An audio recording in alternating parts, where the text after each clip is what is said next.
अध्यात्म विज्ञान कोई धर्म या संप्रदाय नहीं है, ये स्पिरिचुअल साइंस है जो कुदरत के कानून पर आधारित है। ये विज्ञान पूरे ब्रह्मांड के सभी रहस्यों को उजागर करता है और जीवन के सभी पहलुओं को समझने के लिए एक नई दृष्टि देता है। इसी को आर्ट ऑफ विजन कहते हैं, दुनिया को देखने की एक नई दृष्टि, जो अध्यात्म विज्ञानी परम पूज्य स्वामी श्री कमलेशानंद जी के निर्देशन में सनातन सत्य का अनुसंधान कर हमारे जीवन को प्रकाशित करे। जय सच्चिदानंद। जय सच्चिदानंद।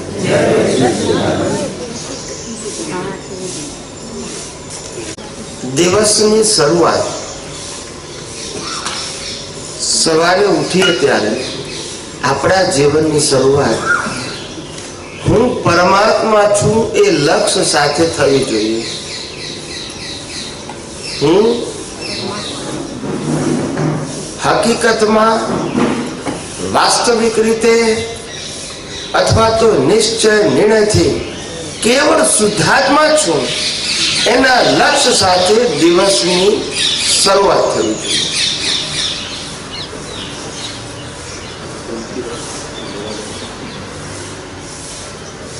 મોટે ભાગે જ્ઞાનનો જે ઉપયોગ છે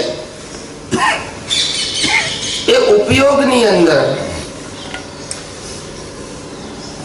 જે જાગૃતિ જોઈએ તે જાગૃતિ આપણા જીવનમાં હાલ એક્ટિવ મોડમાં નથી। જાગૃતિ છે પણ જાગૃતિ એક્ટિવ મોડમાં, જાગૃતિની સમજણ છે એ એક્ટિવ મોડમાં નથી। કારણ કે આપણે આપણા જીવનમાં રોજે ઉઠીએ ઊંઘીએ એ રૂટીન પ્રકૃતિ છે, એ રૂટીન પ્રકૃતિ સાથે આપણો ફોકસ હોય છે। રૂટીન પ્રકૃતિ સાથે રહેલું ફોકસ અને પ્રતિષ્ઠિત આત્માનું ફોકસ એ બંને જુદા હોવા જોઈએ। ડિસ્ચાર્જ પ્રતિષ્ઠિત આત્મા તો ફોકસ આના ઉપર પાડશે, એ બરાબર છે, પણ પુરુષાર્થ વાળો પ્રતિષ્ઠિત આત્મા તો દિવસની શરૂઆત હું નિશ્ચય નિર્ણયથી કેવળ શુદ્ધાત્મા છું, હું અનંત શક્તિ વાળો છું, હું અનંત જ્ઞાન વાળો છું, હું અનંત દર્શન વાળો છું, હું અનંત સુખ વાળો છું, એ નિશ્ચયના લક્ષ્ય સાથે શરૂઆત થવી જોઈએ। એટલે આ જગતમાં હું કોઈ પણ રીતે હેન્ડીકેપ નથી। શું નથી? હું પોતે આ હોઈ શકે પણ હું નથી। હું અવિનાશી છું, હું ચૈતન્ય ઘન સ્વરૂપ એવો શુદ્ધાત્મા છું। આ હું છું, મારે થવાનું નથી, છું। જે છું એનો અનુભવ કરવાનો છે, બનવાનું નથી। જ્યાં બનવાનું હોય ત્યાં પ્રક્રિયા હોય। શું કીધું? પણ આ તો હું છું।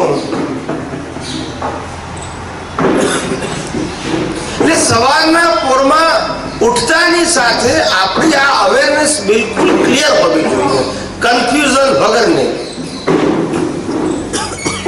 હું શું છું, મારું અસ્તિત્વ શું છે, મારા ગુણો શું છે, મારી ક્વોલિટી શું છે, મારો નેચર શું છે, આ બધું અવેરનેસમાં, જાગૃતિમાં ઉઠતાની સાથે રહેવું જોઈએ। એટલે એક પ્રકારની આત્મિક શક્તિ જે અંદર છે, પડેલી છે, એ આત્મિક શક્તિ એ પ્રતિષ્ઠિત આત્મા દ્વારા વ્યક્ત થશે। આત્મિક શક્તિ તો સ્વાભાવિક છે, એ પ્રતિષ્ઠિત આત્મા દ્વારા આત્મિક શક્તિ વ્યક્ત થશે। એટલે પોતાને એક પ્રકારની સ્વતંત્રતા, આત્મિક સ્વતંત્રતા અથવા તો ભીખ અને ભયની જે માનસિકતા છે એની અસરોથી તમે મુક્ત રહી શકશો। કારણ કે શરૂઆત જ આપણી પ્રાકૃતિક ક્રિયાઓ જે થઈ રહી છે ઉઠતાની સાથે, એની સાથે જ આપણું ફોકસ હોય છે। એટલે પોતાનું જે મૂળ સ્વરૂપનું જે અસ્તિત્વ છે, મૂળ જે પોતાના ક્વોલિટીઝ છે એની અવેરનેસ જ્ઞાન હોવા છતાં પણ રહેતી નથી. કારણ કે આપણે એ પ્રકારના અભ્યાસથી ટેવાયા નથી. નોલેજ છે, શું છે? પણ અભ્યાસથી અભ્યાસ કરવો પડશે. આ કોને અભ્યાસ કરવાનો છે? પ્રતિષ્ઠિત આત્માને. મૂળ આત્માને કરવાનો નથી. પ્રતિષ્ઠિત આત્માને અનાદિકાળથી પ્રકૃતિનો અભ્યાસ છે કે પ્રકૃતિ એટલે શું છે, પ્રકૃતિનો સ્વભાવ શું છે, પ્રકૃતિના સંજોગો શું છે, પ્રકૃતિનો ભોગવટો શું છે, પ્રકૃતિના ગુણધર્મો શું છે. આ બધાનો અભ્યાસ પ્રતિષ્ઠિત આત્માને છે. ડિસ્ચાર્જ પ્રતિષ્ઠિત આત્મા લઈને આવ્યું છે અને ચાર્જ પ્રતિષ્ઠિત આત્મા પાસે આનું જ્ઞાન છે. હવે એ જ્ઞાન દ્રષ્ટિને બદલવાનું છે. આપણે શું કરવાનું છે? ઉડતાની સાથે ખ્યાલ આવવો જોઈએ કે હું નિશ્ચય નિર્ણયથી કેવળ શુદ્ધાત્મા છું. હું અનંત જ્ઞાન, અનંત દર્શન, અનંત સુખ, અનંત શક્તિ વાળો છું. હું ચૈતન્ય ઘન સ્વરૂપ એવો શુદ્ધાત્મા હું છું. હું અવિનાશી છું. હું તમામ પ્રકારની ભીખ અને ભયથી મુક્ત છું. આની શરૂઆત થાય અને એ એટલા નિશ્ચયપૂર્વક થવી જોઈએ જેની અસર આખા દિવસ સુધી રહે. મિકેનિકલ નહીં બોલવાનું, અવેરનેસ સાથે. કેવું? જાગૃતિપૂર્વક. સમજાય છે? આપણે આમ એક કંપનીના માલિક હોઈએ અને કંપનીની અંદર જ્યારે એન્ટર થતા હોય સવારના પોરમાં, તો કેવું હોય છે કે હું આ કંપનીનો માલિક છું. એટલે જેવા એન્ટર થાય એટલે સિક્યુરિટી ગાર્ડ, કર્મચારીઓ, અધિકારીઓ બધા રિસ્પેક્ટ કરે એને. કારણ કે એને શું છે કે હું કંપનીનો માલિક છું.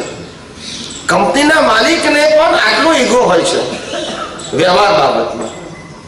આપણે આપણા જીવનમાં ઉઠતાની સાથે આપણો સ્પષ્ટ એવો શુદ્ધ અહંકાર હોવો જોઈએ કે હું નિશ્ચય નિર્ણયથી કેવળ શુદ્ધાત્મા છું અને મારા બધા ગુણો અવિનાશી છે, શાશ્વત છે અને ચૈતન્યતા એ મારો સ્વભાવ છે. એ ઉભો કરવાનો નથી. આવા નિશ્ચય સાથે દિવસની શરૂઆત કરો. એક પ્રકારનો આત્મબળ, આત્મવિશ્વાસ તમારી અંદર પ્રગટ થશે.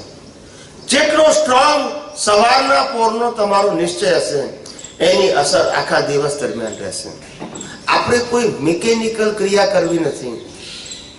જાગૃતિપૂર્વક નો નિશ્ચય હોવો જોઈએ. સમજાય છે બધાને?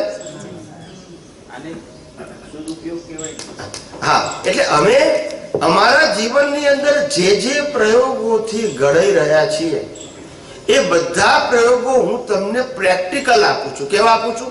થિયોરિટિકલ નહીં, વાંચીને નથી આપતો. અમારા જીવનમાં જે પ્રયોગો હાલ એક્ટિવ છે એ જ બધા તમને એઝ ઇટ ઇઝ આપું છું. જેમ કોઈ પણ વ્યક્તિ કોઈ પણ બાબતમાં અનુભવ સિદ્ધ હોય તો એની વાતમાં પાવર હોય. શું કીધું? પણ અનુભવ ના હોય તો પાવર ના હોય. નોલેજ હોય, they transfer the knowledge without experience. અમે જે પ્રકારે અનુભવ કરી રહ્યા છીએ એ જ તમને આપીએ છીએ એઝ ઇટ ઇઝ. એટલે તમે જેવા પ્રયોગની શરૂઆત કરશો દિવસના ઉઠતાની સાથે તમને પોતાને અનુભવ થશે જ. આ પ્રેક્ટિકલ વસ્તુ કહું છું, થિયોરિટિકલ નથી કહેતો.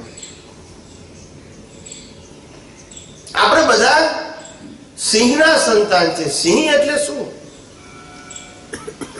સિંહ એટલે શું? સિંહ એટલે આપણે એનિમલના સબ્જેક્ટમાં કહેવાનું છે?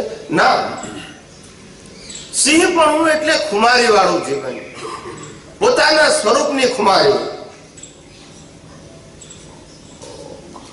પ્રકૃતિની નહીં, પરમાત્માની ખુમારી. હું પરમાત્મા છું જ, એની ખુમારી હોવી જોઈએ. એટલે ભીખ અને ભય ત્યાં રહે નહીં. પછી એવી અંદર શૌર્યતા ઉત્પન્ન થવી જોઈએ. આત્મા માટે. શેના માટે? આત્મા માટે, પ્રકૃતિ માટે નહીં. સિંહ જંગલમાં જતો હોય તો એને વિચાર ના કરવો પડે કે કોઈ બીજો સિંહ આવશે ને મને મારી નાખશે, તો બીજો કોઈ પ્રાણી આવશે ને મારી નાખશે. તો ના, એ સિંહ જ છે, એટલે જંગલનો રાજા કહેવાય છે. રાજાને જોવાનું ના હોય. એમ આપણે આત્મે કરીને આપણે સિંહ છીએ. શું છે? પ્રકૃતિએ કરીને નથી કહેતો.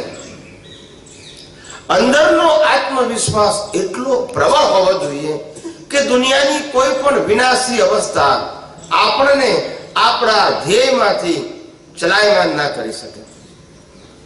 જે કંઈ કરે એ આની સાથે કરે, અંદરના ધ્યેયને કોઈ ડગાઈ શકે નહીં. બહારના સંજોગો તો ઉદય કર્મને આધીન છે, કુદરતી રચનાને આધીન છે.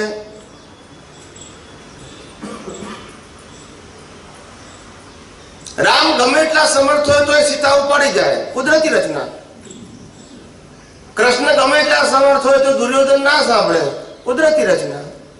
કુદરતી રચનામાં તમે શું કરી શકો? કઈ નહીં.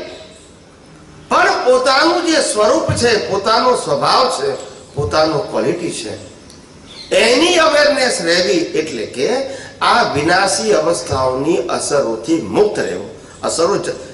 વિનાશી અવસ્થાની જે અસરો છે ભોગવટાની, એનાથી મુક્ત ના રહેવાય, પણ ભોગવટાની જે માનસિક અસરો છે, સાયકોલોજી, એનાથી મુક્ત રહી શકાય. એટલે જ્ઞાનીઓને શારીરિક ભોગવટો હોય, માનસિક ભોગવટો ના હોય. શારીરિક હોય કારણ કે કુદરતી રચના છે, માનસિક એ અજ્ઞાનતા છે.